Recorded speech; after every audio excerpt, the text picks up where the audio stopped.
A never before seen surveillance video has been made public this week as part of a wrongful death lawsuit showing a California police officer shooting an unarmed 16-year-old boy in the back of the head during a foot chase. Isiah Murrietta-Golding was wanted in connection to a homicide when the car he was riding in with his brother was pulled over by police on April 15, 2017 in Fresno. Police officers were on the verge of taking Murrietta-Golding into custody when he took off running. The officers pursued the teenage suspect on foot and ordered him to stop, as seen in the newly released video obtained by KFSN. In the footage, Murrietta-Golding is seen jumping over a fence surrounding a daycare facility. At that moment, Sergeant Ray Villazueva, one of the two officers chasing the teen, draws his gun and fires a single shot through the fence, which causes Murrietta-Golding to crumble to the ground after taking just 8 steps. Villazueva's partner can be heard telling him in the background, "Good shot."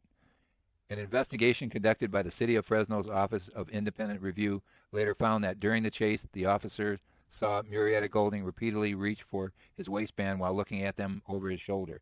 According to the investigation, Villazueva fired believing that Murrietta-Golding was reaching for a gun. The 16-year-old was shot once in the back of the head. No weapon was found in his possession. The OIR sided with the officer, concluding that his use of lethal force in this case was consistent with the department's policy.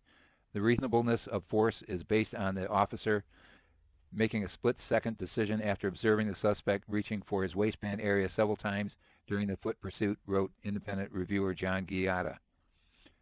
Separate investigations by the Fresno Police Department, Internal Affairs Bureau, and the Fresno County District Attorney's Office have reached the same conclusion. Murrietta-Golding's father has filed a civil lawsuit against Villazueva and the Fresno Police Department, alleging excessive force and wrongful death. Plaintiff's attorney Stuart Chandler challenged the OIR's findings, arguing that the law says there has to be an immediate threat of death or serious injury to justify a police officer's use of deadly force. The young man was trying to run away, he told KFSN, and you can be as critical as you want about how you shouldn't do that, but it doesn't give the police the right to use lethal force.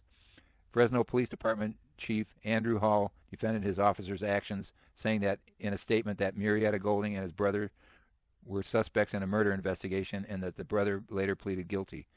The video represents a different vantage point and was not that what the pursuing officers could see, Hall argued. The 16-year-old was also known to carry firearms and had jumped a fence into a child daycare center. The father's lawsuit notes that the daycare was closed at the time of the shooting and that the police did not have warrants for the arrest of Murrietta-Golding and his brother at the time of the traffic stop.